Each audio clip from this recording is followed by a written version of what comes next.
Mais uma vez, bom dia a todos. A paz do Senhor Jesus Cristo.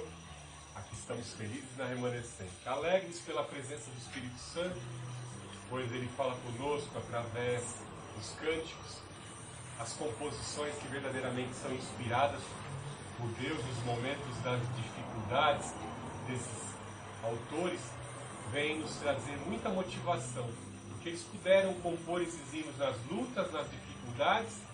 O Senhor concedeu um novo cântico, uma nova adoração, uma mensagem, e com certeza a todos nós que estamos em espírito e em verdade, em verdadeiro espírito de adoração, quando cantamos esses cânticos, somos assim motivados, porque estão baseados na palavra de Deus. E quando estamos alicerçados nas promessas, nós seremos grandes conquistadores em Cristo Jesus, para glorificar o Senhor Jesus Cristo em nossas conquistas.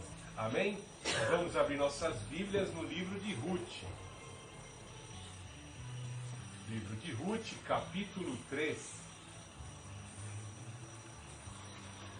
Livro de Ruth, capítulo 3. Vamos ler alguns versículos. Livro de Ruth, capítulo 3. Gênesis, Êxodo, Levítico, Números, Deuteronômio, Josué, Juízes, Ruth. Fica antes de 1 Samuel e depois de Juízes.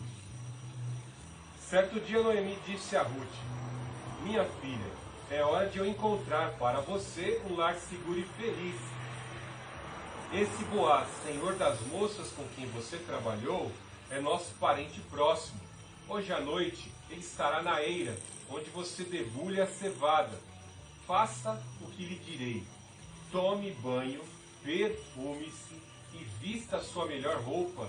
Depois vá até lá, mas não deixe que Boaz a veja enquanto ele não tiver terminado de comer e beber. Repare bem o lugar onde ele se deitar. Então vá, descubra os pés dele e deite-se ali. Ele lhe dirá o que deve fazer. Farei tudo o que você disse, respondeu Ruth. Assim, naquela noite, ela desceu até a eira e seguiu as instruções de sua sogra. Quando Boaz terminou de comer e beber e estava alegre, foi deitar-se perto de um monte de grãos e pegou no sono. Ruth se aproximou em silêncio, descobriu os pés dele e se deitou. Por volta da meia-noite, Boaz acordou de repente. Ele se virou e ficou admirado de encontrar uma mulher deitada aos seus pés. Quem é você? Perguntou ele. Sou sua serva Ruth, respondeu ela. Estenda as abas da sua capa sobre mim, pois o Senhor é o resgatador de minha família. Então Boaz exclamou: o Senhor abençoe minha filha. Você demonstrou agora ainda mais lealdade por sua família que antes, pois não foi atrás de um homem mais jovem, seja rico ou pobre. Não se preocupe com nada, minha filha. Farei o que me pediu, pois toda a cidade sabe que você é uma mulher virtuosa. Senhor Deus, nós te amamos, nós te adoramos e te engrandecemos. Nós, como remanescente cristã Filadélfia, corremos aos teus pés. Em nome do Senhor Jesus Cristo, sabemos que tu és o Redentor. Sabemos que tu és o nosso remidor. E colocamos diante de ti, ó Todo-Poderoso Remidor, que venha resgatar as nossas almas, que venha tomar a nossa causa, que venha, Pai Santo, cumprir as promessas do que está escrito na tua lei. Ó Santo Espírito resgatador, opera poderosamente naquilo que temos necessidade, pois tu és o nosso remidor, tu és o nosso encorajador, tu és o nosso consolador. Nós só esperamos em ti, ó Senhor Jesus Cristo, Santo Goel, Santo Redentor, opera poderosamente. Rompe com os grilhões, Pai Santo, das nossas vidas, de áreas da nossa vida que ainda se encontram endividadas, aprisionadas. Em nome do Todo-Poderoso Senhor Jesus Cristo, que caia por terra toda opressão do mal. Os inimigos da verdade sejam repelidos e afugentados agora, em nome do Senhor Jesus Cristo. Usa, Pai Santo, a minha vida e os meus sentidos. Eu os coloco à tua inteira disposição. Abençoe poderosamente a remanescente cristã Filadélfia nessa manhã. Abençoe, Pai Santo, a todos que nos assistem pela plataforma do YouTube. Em nome do Senhor Jesus Cristo, Pai, eu te peço por essas vidas. E assim glorificamos o Deus Altíssimo, o Senhor Jesus e o Santo Espírito. Amém. Com alegria e com muito sentimento de gratidão, nós trazemos essa mensagem em Ruth, capítulo 3. Seria bom se pudéssemos aqui em 2 horas estarmos explanando todo o livro de Ruth, pois encontramos aqui uma belíssima história de amor. Uma belíssima história de amor que prefigura o amor do Redentor, do Senhor Jesus Cristo, que voluntariamente tinha competência e pagou o preço para resgatar uma mulher que era moabita. Uma mulher que fazia parte de um povo que, dentre os filhos de Israel, eram detestáveis. Eram, de certa forma, parentes de um certo grau, mas eram discriminados. Então vemos aqui uma história de amor que prefigura o amor do Redentor por nós que somos Igreja de Cristo, representados em Ruth. Igreja de Cristo que era gentil, que era gentia, que era praticamente entregue às vãs vaidades, à cultura pagã. Esse Redentor nos amou e pagou o preço como Redentor, como remidor, com seu próprio sangue, para que pudesse assim salvar a noiva e reconciliar o Deus Altíssimo, o verdadeiro Criador, conosco. Louvado seja o nome do Senhor Jesus Cristo. Ele é o nosso propiciador. É aquele que aplacou a ira de Deus com relação ao pecado e nos trouxe de volta das trevas para a luz. Nos colocou agora diante do verdadeiro Deus, não diante dos deuses que estão aí impostos por essa cultura pagã que está assim imposto esse mundo, pois esse mundo jaz no maligno. Como eu disse, é uma belíssima história de amor que mostra uma mulher tomando uma decisão importantíssima numa fase dificílima, numa fase em que ela poderia ter, de certa forma, entregue os pontos e achar que a vida não tem mais sentido, pois o seu marido Malom morreu, pois assim ela poderia ter entregue a sua vida e achar não tem mais sentido, não faz mais sentido viver, não tenho mais do que por que viver, e se entregar a tudo que a vida pudesse lhe trazer à vida. Mas não, ela aceita um desafio. Vamos buscar aqui neste livro de Ruth os antecedentes e assim nós entendermos melhor esta grande vitória que Ruth teve ao ir ao encontro de Boaz na eira e ali descalçar os sapatos e alcançar a bênção da lei do levirato. Vemos que Ruth até então era desconhecida. Vemos que num período de grande fome, no capítulo 1 de Ruth, está assim descrito num período de terrível fome, de escassez em Belém Efrata. Note que algo interessante, Belém significa cidade do pão, Efrata significa fertilidade, frutífera. Era uma cidade frutífera, mas em decorrência dos pecados de Israel, em desobediência à lei, alguns acreditam que o livro foi até escrito por Samuel, e foi escrito descrevendo o período dos juízes, e o período do juiz ao qual ele se refere aqui, a história de Ruth se encaixa, é o período de Gideão, onde os midianitas vinham e realmente pilhavam, saqueavam o pouco que o povo tinha, e o povo vivia muita escassez. Então vemos que nesse período de grande fome, de grande escassez, Elimeleque com a sua mulher Noemi vão para as campinas de Moabe buscar ali a sobrevivência. E ele adquiriu ali uma propriedade, e com seus 2 filhos, Malom e Quilion, começaram ali a plantar e a produzir. Vemos que algo interessante que Elimeleque morre e Noemi fica viúva, fica com seus 2 filhos. Seus 2 filhos se casam com 2 mulheres moabitas. A mulher de Malom, o primogênito, era Ruth, e a mulher de Quilion era Orfa, 2 mulheres moabitas. E quando olhamos o nome dos filhos de Elimeleque, nós ficamos um tanto assim perplexos, né? Qual a mãe que colocaria o nome do filho de Malom, que significa fraqueza? E o nome de Quilion, né, doentio, né? Alguns acreditam que esses nomes foram colocados por Samuel para descrever a história como representativos, para representar as enfermidades que eles possuíam, mas não verdadeiramente o nome de cada um deles, né? Porque eu não acredito que nenhuma mamãe que ame seu filho vai colocar o nome do filho de fraqueza. Fraqueza, vem cá, doentio, vem aqui depressa. Nenhuma mãe faria isso. Mas uma coisa bem certa, 10 anos depois, após a morte de Elimeleque, vemos que também os 2 filhos, tanto Malom, o primogênito, como Quilion também morrem. E aí ficam 3 viúvas. 3 viúvas diante desse terrível infortúnio, enlutadas, choraram amargamente. E nesse período em que elas morrem, nós vemos todo o cuidado de Deus.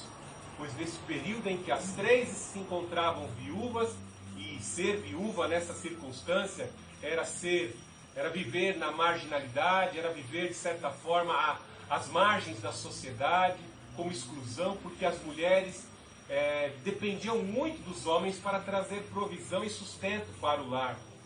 Então vemos que nesta mesma circunstância Deus já começa a trabalhar e essas 3 mulheres não percebem ainda o que Deus está fazendo. Mas uma notícia vem ao ouvido de Noemi. A Belém Eufrata, a cidade do pão, começava a ser abençoada e as lavouras começavam a, assim, produzir. Então ela encontra uma esperança em retornar para ajudar, retornar para a cidade de Belém Eufrata, a cidade frutífera, pois ela voltava novamente a frutificar, a produzir frutos. E é assim que o nosso Deus age. Quando chegamos no fundo do poço e temos uma aliança com Deus, as notícias de sinais do que Deus vai fazer começam a chegar aos nossos ouvidos. Alguém nos faz lembrar a promessa. Nós ligamos o rádio ou no YouTube, você ouve uma mensagem que vai trazer esperança e você consegue o redirecionamento para a tua vida. Então Noemi é redirecionada, voltar para o lar. Não se esqueçam que eu disse alguns instantes atrás que os moabitas eram um tanto que detestáveis para com os hebreus, porque os israelitas odiavam os moabitas por conta de Balaão, que era um bruxo. Em certa ocasião, para destruir o povo de Deus, contratou prostitutas moabitas e levou os filhos de Israel a sofrerem o juízo da peste, porque eles se contaminaram em atos fornicários com as prostitutas moabitas, e a praga de Balaão, assim, conferiu-se sobre o povo por conta da imoralidade. Então, o povo de Israel tinha uma certa mágoa, uma discriminação com relação aos moabitas. E é muito importante nós termos isso em mente para entendermos o resto da história. E vemos que então Noemi, agora redirecionada pela boa nova, pela notícia que a cidade do pão tinha pão, ela resolve voltar. E ela aqui, ela tenta, de certa forma, a fazer com que as 2 noras permanecessem ali em Moabe, visto que haviam nascido ali entre os moabitas e deveriam permanecer na sua cultura e ainda eram jovens, poderiam se casar de novo. Noemi, aqui no capítulo 1, ela só tem em mente a lei do levirato quando está conversando com as suas 2 noras. A lei do levirato era a lei do dever do cunhado. Se encontra lá em Deuteronômio capítulo 25, onde, assim, quando morresse um marido, deixando uma viúva, o irmão desse falecido tinha o dever de entrar a esta viúva, a viúva do seu irmão, e lhe suscitar um descendente, gerar um filho nela, para que a herança daquele falecido pudesse permanecer e passar para o filho que nascesse aquela viúva. Então a lei do levirato se estendia primeiramente ao irmão mais próximo, depois a um primo, a um tio, a um primo, né, nós vemos que Judá, aqui, ele negou seu filho Sela para Tamar. Nós vimos isso numa das mensagens aqui no domingo que se passou, né? Nós vemos que ele privou a Tamar de Sela, o filho que já tinha idade, né? Para estar entrando a Tamar e gerando um herdeiro para o seu irmão mais velho que morreu. Mas Judá estava, de certa forma, resistindo, achando que os filhos dele estavam morrendo porque tinham relação com a Tamar. E não era verdade, eles estavam morrendo por conta do pecado e da maldade que eles praticavam, né? Então vemos que aí a Tamar faz toda aquela trama e, de certa forma ali, né, ela consegue se transvestindo, se disfarçando de prostituta, ter relação com o sogro Judá e alcançar a bênção do levirato. Então, a lei do levirato é a lei do dever do cunhado. E Noemi, tendo isso em mente, ele fala isso para as duas: olha, vocês são dessa cultura, voltem, vocês são novas, podem se casar. Eu não tenho mais nem filho, eu já estou passada de idade, já não posso mais ter filhos, e os meus filhos não podem se casar com vocês para que vocês também tenham filhos, né? Vão tentar encontrar um esposo, fiquem com a sua cultura. A cultura dos moabitas e dos amonitas era algo terrível, né? Eles cultuavam um Deus chamado Camus, Moloque, Quemosh, que é o mesmo nome, é o mesmo capeta, né? Como Paulo fala, né? 1 Coríntios 10, ídolos são demônios. Então era muito comum os moabitas cultuarem o Deus Quemosh, o Deus Camus, Moloque. E esse Deus, para conceder a prosperidade, ele exigia o sacrifício de crianças. Algo terrível, né? Então voltar para Moabe e ali permanecer naquela cultura está fadado à derrocada, à condenação, porque eles tinham como Deus principal do panteão o culto ao Deus Moloque, né? Então vemos que a princípio as duas noras, muito apegadas à sogra, elas ali firmemente dizem: não, Noemi, para onde tu fores a gente vai também, nós vamos voltar com você para Belém, né? E a Noemi fica insistindo: não, vocês são jovens, vocês podem se casar, eu não posso mais ter filho. E ela repete esse discurso e as noras assim persistem. Mas chega num ponto da conversa, depois de tanto a sogra falar do que é a realidade, e de elas poderem também observar o que é a realidade de ter que cuidar de uma mulher já idosa, numa cultura que era hostil, porque a cultura, como eu disse, dos hebreus, dos israelitas, era hostil à dos moabitas. Lembre-se que o Deus de Israel é santo, sede santo como eu sou santo, né? Tinha uma condicional: se obedecer os estatutos e as leis dos mandamentos que hoje vos ordeno, eu vou abençoar a terra, eu vou multiplicar o gado. Então vemos que existia uma condicional terribilíssima, que talvez os moabitas não conseguissem se adequar devido à imoralidade que estava, de certa forma, entranhada na cultura dos moabitas. Então vemos que Orfa, né, Orfa vai, de certa forma, pensar: pensando bem, eu vou voltar para a minha cultura mesmo, e desiste da empreitada de acompanhar Noemi para Belém de Judá. Já pelo contrário, a Ruth, não, ela se apega e firmemente faz confissão de fé: onde tu fores, irei eu, o teu Deus será o meu Deus, onde tu morreres, Noemi, também eu morrerei, só não insista mais para mim ter que te deixar. Aí nós vemos uma decisão muito importante. Quando vemos uma cultura entranhada no coração das pessoas e vemos a decisão de Orfa de retornar à cultura dos moabitas, isso nos traz uma grande mensagem. Muitos são chamados, poucos os escolhidos. E tendo ciência de que este mundo jaz do maligno, nós vemos que muitas pessoas recebem a mensagem com bom grado, acham a mensagem bonita, se emocionam porque o Espírito Santo, ele entra pelos nossos ouvidos com o seu poder e tenta nos convencer.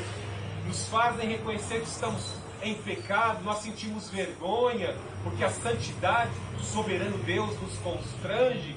E de repente a pessoa começa a caminhar, mas ela olha para o lado, ela olha as roupas de vaidade, ela olha para as práticas de vaidade deste mundo, ela olha para os seus bens materiais, ela olha para as práticas do mundo, e de repente, se ela tiver que optar em permanecer com este Deus, vivenciando com a presença de Deus em sua mente, a pessoa não consegue, porque ela ama mais os bens materiais, a vaidade, suas práticas, seus costumes, né? As amizades que muitas vezes, às vezes a pessoa conquistou uma posição social, uma posição dentro da empresa, ao lado do chefe, ela não consegue abandonar ali as noites de sexta-feira irrigadas a cerveja e a bebida. Então a pessoa não consegue se desprender dessa cultura que foi enxertada. E como órfã, assim, desistem do chamado. Isso é algo terrível. E vemos que ela resiste. E essa mulher órfã, ao resistir, ao desistir da empreitada de ir para Belém de Judá, ela perdeu algo importantíssimo, porque ela poderia casar-se com um judeu, ou então fazer parte da linhagem do Messias. Ruth, pelo contrário, vai abrir mão, isso se chama abnegação. Ela vai abrir mão da sua vida e enfrentar os desafios da cultura, da religião, da palavra de Deus que estava ali em Judá. Que é muito fácil dizer Jesus na camiseta, né? Pôs Jesus no peito, mas difícil é ter peito para andar com Jesus e testificar com a boca, com a vida que Jesus Cristo verdadeiramente está no coração. Então, Ruth aceita esse desafio. Ruth significa amizade, amizade fiel. E ela ali se apega à sua sogra e enfrenta os desafios. Eu vou cuidar dessa mulher idosa. Muitas pessoas poderiam, como órfã, fazer o quê? Ah, essa mulher está fazendo hora extra na terra, eu vou ter que cuidar de idoso? Numa terra que ninguém respeita a Moabita, eu vou embora. Vou dali, eu sou bonita e nova, vou casar de novo. Né? Não, ela enfrenta os desafios de uma cultura que talvez poderia lhe desprezar. Mas algo que ela alcança aqui, ela nem faz ideia disso. Ela está aqui, de certa forma, preparando pela obediência para ser galardoada, para ser premiada, porque ela ia se casar com um judeu, e esse grande judeu fazia parte da linhagem de um rei. Era um príncipe que, de certa forma, iria gerar um outro príncipe, Davi, e de Davi seria estabelecido o reino eterno, pois da linhagem de Davi surgirá o Pai tutor do Senhor Jesus Cristo. Então, quando abrimos mão de obedecer, não imaginando o que pode acontecer lá na frente, duvidando que Deus pode galardoar, as pessoas abrem mão do melhor que Deus tem para as pessoas. Aí você vai dizer para mim, Pastor Fernando, vale a pena sofrer? Sim, vale a pena sofrer por amor a Cristo. Vale a pena sofrer diante de dificuldades da vida, mas permanecer firme. A palavra de Deus nos exorta em Apocalipse, sede firmes e constantes, o justo continue justificando-se, o santo continue se lavando as suas vestiduras do sangue do Cordeiro, porque eis que cedo vem e o galardão está comigo para conceder a cada um segundo as suas obras. Então você tem que ser firme, constante, por mais que você esteja sofrendo, por mais que grande seja o desafio, fica firme, continua testificando a Cristo, continue obedecendo. Que as pessoas pensam assim, comecei a passar luta, dificuldade, começam a negligenciar a sua comunhão, começam a negligenciar o seu testemunho, e isso põe em risco a comunhão, isso gera morte espiritual, afastamento, e é a coisa terrível. A pessoa se afasta e perde as promessas. Temos que ser firmes e constantes, acreditar, confiar na palavra de Deus, confiar em suas promessas. E aí vemos que Ruth e Noemi, a amizade e a Noemi, a agradável, né? Foram. E chegando lá, elas encontram o quê? As mulheres. E as mulheres reconhecem muito bem a Noemi, né? Olha, não é Noemi que vem vindo ali? De que ela está acompanhada? De uma moabita, né? Primeira coisa, as pessoas sempre olham, né? E as primeiras coisas que as pessoas observam é como está a pessoa que não se vê há muito tempo, né? Com que roupa está vestido, se tem tatuagem na pele, né? Se está com brinco. Porque a roupa e muitas vezes algumas marcas na pele vão trazer condições que a pessoa atravessou. Se vem com uma roupa muito nobre, a pessoa, poxa, a pessoa foi para lá e voltou enriquecida, poxa, tá bom. Mas se Passa um bom tempo, você vê com marca na pele, com uma outra fisionomia, um corte de cabelo diferente, né? A pessoa, poxa, foi infectada por uma outra cultura, por uma outra influência. Se vem com cicatriz na pele, deve ter sido um acidente de trabalho, né? As pessoas estão olhando como as duas estão, né? Isso é muito importante. E aí a gente vê o testemunho de Noemi diante daquelas mulheres que vieram recepcioná-la quando elas retornaram para Belém. E aí vemos o testemunho. Veja no versículo 1:20. Não me chamem de Noemi, respondeu ela, chamem de Mara, pois o Todo-Poderoso tornou a minha vida muito amarga. Veja a concepção que Noemi está tendo de Deus. Se não é a concepção que todos nós temos quando um projeto falha. Quão terrível é, posso dizer por experiência pessoal minha, quando um projeto falha é algo terrível. Não porque nós tenhamos a intenção de enriquecer, ou de sermos poderosos, né, ou de dominar, mas às vezes nós estamos aliançados com um caminho que não é bom, com alguém que pode nos trazer algo prejudicial. Não se esqueça que você, por ser fiel, Deus tem uma aliança com você. E se Ele vê você aliançado ou próximo de alguém que pode te fazer o mal, Ele vai interferir, porque Ele zela pelos seus. O diabo vai zelar, o diabo tem seus servos, tem os seus agentes, e ele quer mesmo, de certa forma, misturar os seus agentes com os filhos de Deus. Então como é que Deus vai agir?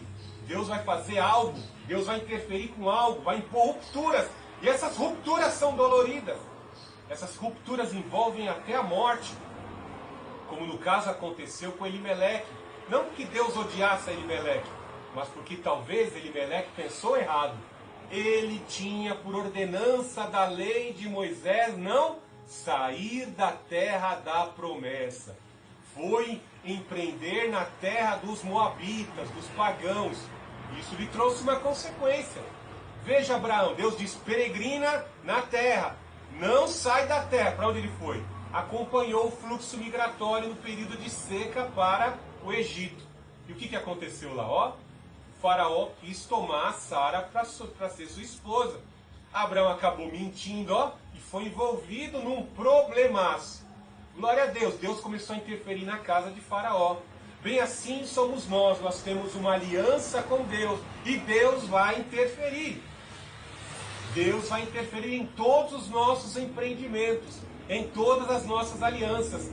Então quando você um dia estiver muito empenhado, empolgado, emocionado, em achar que você vai lucrar muito, em achar que aquele relacionamento, aquela pessoa, é a pessoa para ser meu marido, é a pessoa para ser minha esposa, muito cuidado, aceite a interferência de Deus. E quando você clama a Deus para as alianças de empreendedorismo, para as alianças matrimoniais, se você está invocando o Espírito Santo vai revelar. Esteja sensível ao que Deus está fazendo. Entenda como sinais para que Deus ali impedindo para que você não quebre a cara. Então veja aqui que Noemi, a agradável, não está entendendo. Ela fala, agora eu sou amarga. Não me chama mais de agradável, me chama de amarga, porque o Todo-Poderoso tem pesado a sua mão sobre mim. A mão de Deus, se Deus pôr a mão pesada dele, nenhum físico, nenhum matemático conseguiu ainda fazer um cálculo do peso da ponta do dedo indicador de Deus. Sendo que Deus também é Espírito. Falo isso para que você possa compreender. Imagine se Deus pesar a ponta do dedo indicador dele sobre a terra, que se contraiu, atingiu a maldade, que está hoje em condição de maldade. É algo muito forte, né? Então Deus, Ele nos ama. Essa compreensão de Noemi é uma compreensão errada. Ela não entendeu que Deus impôs uma ruptura para poder estar concluindo o seu plano de salvação. Talvez você não entenda, mas muitas das mulheres mais apegadas a Deus, principalmente família de sacerdote, elas esperavam o Messias.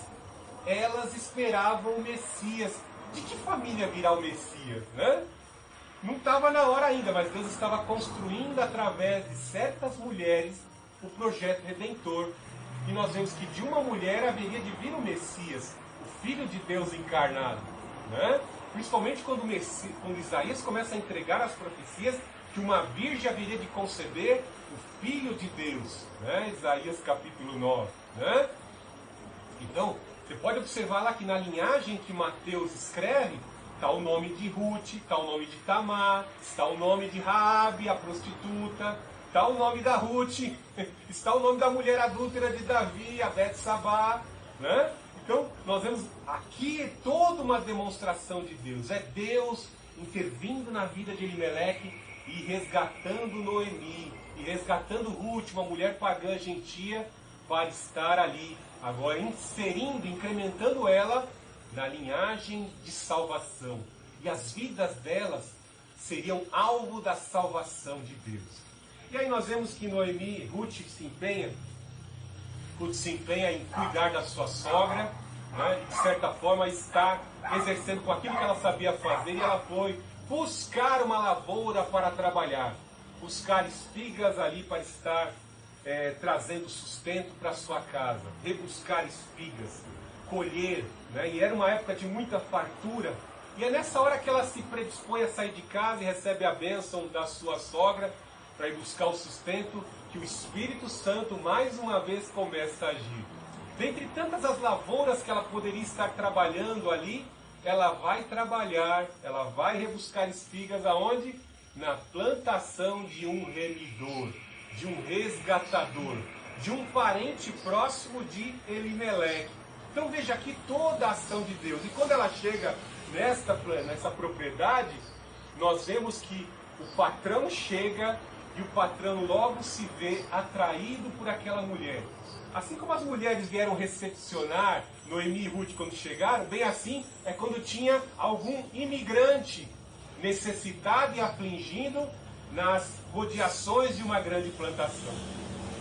Lá em Levíticos 25, nosso Deus criou todo um conjunto de leis de previdência social. Hoje está tendo essa polêmica com a reforma de Paulo Guedes, mas nosso Deus lá atrás, ele já pensou em sistema de previdência social para órfãos, viúvas, deficientes físicos.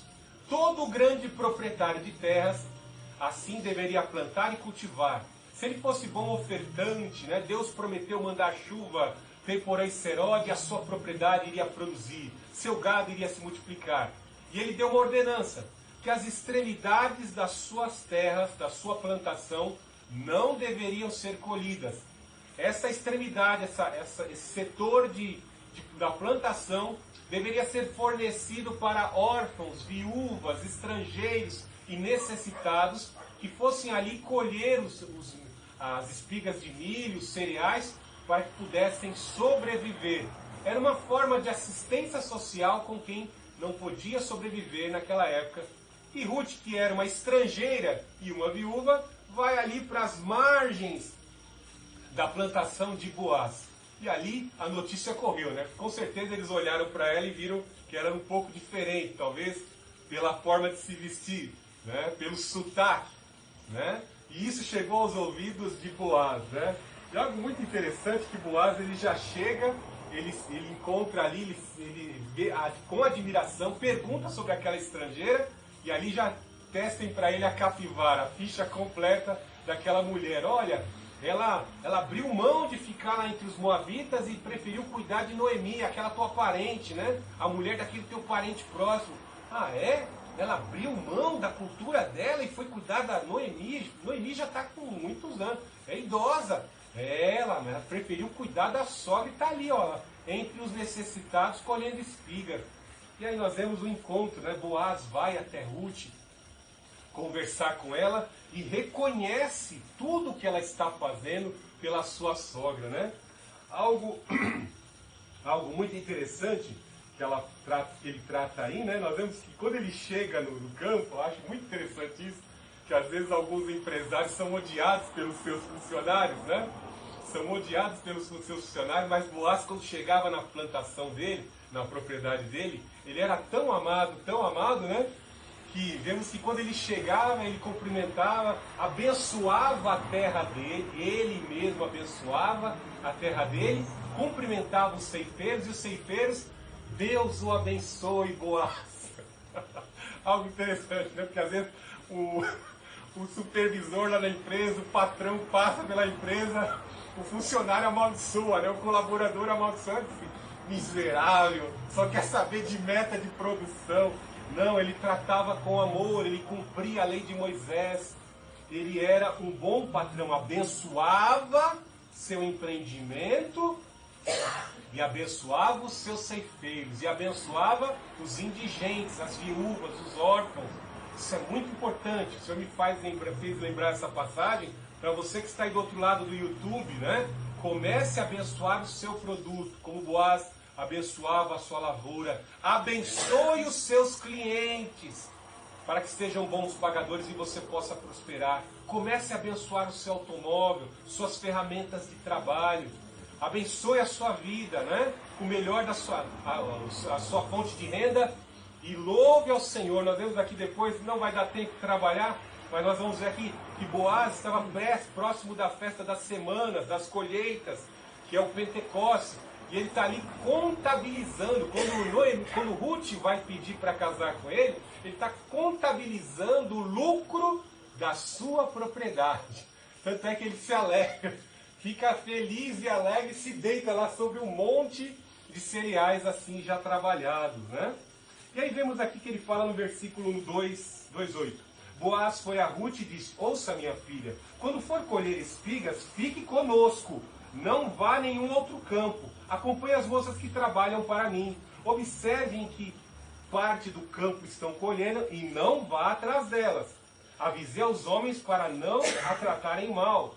E quando tiver sede, sirva-se da água que os servos tiram do poço. Então nós vemos que aqui esta mulher gentia, que representa a igreja, que aceitou o Senhor Jesus Cristo, será protegida nos desafios da vida. Quando tiver que entrar numa empresa, como será o meu setor de trabalho? Como serei tratada lá? Deus vai preparar alguém para amar você. Eu quero aqui deixar eternizado, não sei se ele vai assistir, né? Mas na última empresa que eu trabalhei, eu tinha um chefe muito legal lá, o Marcelo Dardim, né? Se um dia assistir a mensagem aí, ele vai lembrar, né? Já trabalhei com empresários, com supervisores muito ruins mesmo.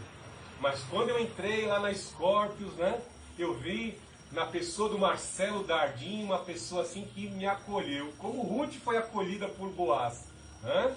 Deu toda a assistência. Fê, faz desse jeito assim, faz a manutenção assim, que vai ser mais produtivo, vai ser mais eficiente. Então nós recebemos estratégias. Quando entramos num novo emprego, o Senhor abre porta de novo emprego e prepara toda a infraestrutura para você ser bem tratado ali, ser bem cuidado. Então Ruth fica muito comovida com isso. Veja só, Ruth se curvou diante dele com o rosto em chão e disse: o que fiz para merecer tanta bondade? Sou apenas uma estrangeira. Eu sei, Boaz, respondeu Boaz, mas também sei de tudo que você fez por sua sogra. Desde a morte do seu marido, ouvi falar que você deixou seu pai, sua mãe, sua própria terra para viver aqui no meio de desconhecidos. Que o Senhor, Deus de Israel, sobre cujas asas você veio se refugiar, a recompensa e ricamente pelo que você fez, né? Então vemos aqui que ele cita algo que vai ser gravado na mente da Ruth. E eu quero que você, remanescente cristão de Filadélfia, guarde isso no seu coração. Isso que Boaz falou aqui, que o Senhor, o Deus de Israel, cujas asas você veio a se refugiar, a recompense ricamente pelo que você fez. Quando nós buscamos o refúgio nas promessas do Senhor, na palavra do Deus Altíssimo, Ele nos recompensa. Um versículo para você entender. Aquele que habita no esconderijo do Altíssimo, à sombra do Onipotente, descansará. Então você não foi se apegar a qualquer um, a qualquer Deus, a qualquer prática. Não, você foi adorar e buscou refúgio e proteção no maior de todos, no Senhor dos Exércitos, o Deus Altíssimo. Então ela gravou essa promessa e eu quero que você grave essa promessa. Então vemos aqui no capítulo 3 que nós vemos, né, a preocupação de Noemi Depois que ela sabe que Ruth estava trabalhando com Boaz, ela fica muito alegre e muda a concepção que ela tinha de Deus, né? Glória a Deus, pois Deus está nos abençoando, Deus está interferindo. Eu estava com o coração amargurado até agora, mas agora eu já começo a ver esperança de vitória, porque Boaz é um dos nossos parentes remidores. Quando ela soube que Boaz era um dos remidores, parente de Elimeleque, seu marido que faleceu, ela já elabora um projeto de solução para a sua miséria. Por quê? Seu marido morreu e ela teve que, de certa forma, vender a propriedade. E vender a propriedade, perdeu a riqueza. Já pensou perder a propriedade e a fonte de riqueza, de renda na velhice? Então ela começa a se lembrar da lei de Moisés. O que hoje nós podemos ver lá em Deuteronômio 24 e também em Levíticos capítulo 25, principalmente Levíticos 25, ela começa a se lembrar das cláusulas da lei. Se Boaz é parente remidor, ele tem muita propriedade, ele tem muito dinheiro, ele tem muitos recursos, ele poderá readquirir a propriedade do meu marido falecido. Ah, Ruth, eu estou aqui pensando num plano e eu tenho que pensar na tua velhice, porque o meu filho primogênito também morreu. Eu passo o meu direito diante da lei do levirato para você, e você vai ter o direito de solicitar em levirato o resgate da minha propriedade. Então ela passa todas as orientações de Levíticos 25 para Ruth, para que Ruth pudesse solicitar os benefícios da lei do levirato. E veja as instruções que ela passa aqui, né? Veja que ela fala, primeira coisa, faça o que eu lhe direi, tome banho e perfume-se, e vista a sua melhor roupa, tomar banho, vestir-se. Sendo Ruth uma das mulheres do Antigo Testamento que tipificam a Igreja de Cristo e como a Igreja de Cristo deve agir diante de situações difíceis, nós vemos que devemos nos perfumar.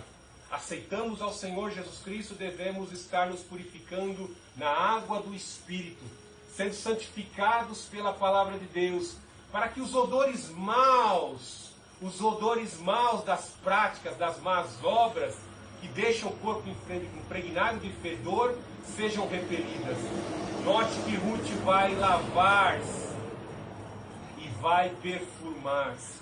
Assim como a Igreja de Cristo também deve lavar-se na palavra, no sangue do Senhor Jesus Cristo, e perfumar-se pela prática de boas obras. As práticas de boas obras, Ruth já tinha demonstrado, Boaz reconheceu. Meu povo já sabe que você é mulher virtuosa. A cada boa obra, em cada atitude de fé que Ruth estava tomando, era um odor novo que ela adquiria, uma fragrância nova, um perfume novo que era inserido no caráter de Ruth, que iria, pela obediência, por esta boa fragrância, redundar na recompensa, no presenteamento, na bênção que ela haveria de receber diante do resgatador, que era Boaz. Então ela lava-se, ela se perfuma e veste a melhor roupa. Esteja se adornando, lavando as suas vestiduras no sangue do Cordeiro, para o encontro iminente, inesperado com o noivo, né? Então veja aqui que, como eu disse, Boaz estava lá, ela orienta, ó, lave-se, perfume-se, vista a melhor roupa e não deixa Boaz te ver. Quando ele acabar de contabilizar o lucro, né, lá na sua lavoura, você vai e faça o que eu lhe mando. Faça o que eu estou lhe mandando, né? E aí você vai descobrir os pés dele quando ele estiver deitado, e aí ele vai orientar a você o que você deve fazer, né? Talvez você ache isso muito estranho, né? Uma mulher tirar o sapato de um homem, né, e alcançar um benefício. O que significa isso? Isso era tradição, está lá em Deuteronômio 24, que era a forma que as viúvas solicitavam a lei do levirato. Como eu falei, quando o marido morria, deixando uma viúva sem filhos, o irmão mais próximo deveria estar entrando a ela num período fértil e suscitando um herdeiro. Como Malom e Quilion morreram e Noemi não podia ter filhos, um parente próximo, um tio, um primo, um irmão de Elimeleque ou um primo deveriam estar indo cumprir esse levirato. E quem era o parente próximo? Boaz. Só que existia um outro remidor à frente de Boaz, que é o que vai ser aí discutido no capítulo 4 do livro de Ruth. Então ali Boaz está ali, né, contabilizando os lucros, né, ele joirando na eira, né, se aproveitando da brisa para estar separando a palha dos grãos.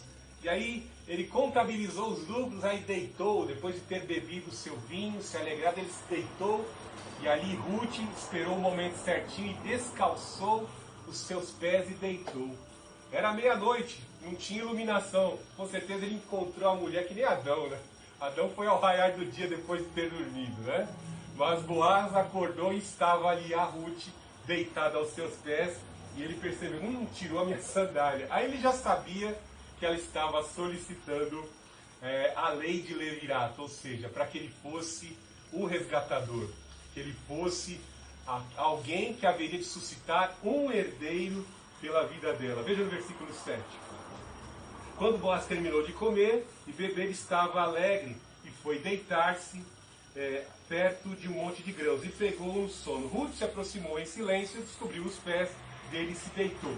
Por volta da meia-noite, Boaz acordou de repente, ele se virou e ficou admirado de encontrar uma mulher deitada aos seus pés. Quem é você? Perguntou ele. Sou Ruth, tua serva, respondeu ela. Estenda as asas da tua capa. Você prestou atenção? Olha o que ela está dizendo aqui, ó. Aquilo que Boaz disse no capítulo 1, verso 20, e no versículo 2, 20. Ela está lembrando da lei do Levirato. Por quê? Era muito comum o Goel, o resgatador, ele ter uma capa. Os príncipes tinham capa. E quando eles acolhiam com assistência as viúvas, eles cobriam com a capa. Veja depois em Ezequiel capítulo 18, a ilustração de como o nosso Deus Altíssimo acolhia Israel, que era uma esposa infiel. Então aqui ela está lembrando da palavra de Deus diante da solicitação dela. Ela obedeceu a lei, tirou os sapatos e solicitou: estende a capa sobre mim, toma a minha causa, toma a minha necessidade, me suscita um herdeiro para que eu não passe a minha viuvez, as margens, excluída e a miséria, resgata a minha propriedade. Está tudo inserido aqui nessas práticas de obedecer a orientação de Neemi na lei de Levirato. E vemos que ela alcança a vitória. Que lição de vida nós podemos tirar aqui para nós concluirmos? É uma pena. Eu ficaria aqui mais de 2 horas falando sobre esta passagem que é lindíssima. Ela está repleta de mistérios que representam o Senhor Jesus como resgatador e representam Ruth, representando a igreja de Cristo nas suas pendências, naquilo que necessita a ser resgatado. Então vemos aqui que ele fala algo precioso, né? Então Boaz exclamou: o Senhor abençoe minha filha, você demonstrou agora ainda mais lealdade por sua família, pois não foi atrás de um homem mais jovem, seja rico ou pobre. Não se preocupe com nada, minha filha, farei o que me pediu, pois toda a cidade sabe que você é uma mulher virtuosa. Como eu disse, é muito importante obedecermos, é muito importante sermos fiéis. No momento certo, diante do rei, a igreja de Cristo indo para os pés do remidor, daquele que tem competência para realizar e daquele que é bondoso e justo para conceder, nós alcançaremos o galardão. Nós alcançaremos a premiação, alcançaremos a resposta, porque o Senhor Jesus, ele tem competência, ele tem poder, ele é cheio de amor e de justiça para tomar as nossas causas, as nossas pendências e assim conceder o livramento, efetuar a justiça. Veja algo maravilhoso. Eu quero, de certa forma,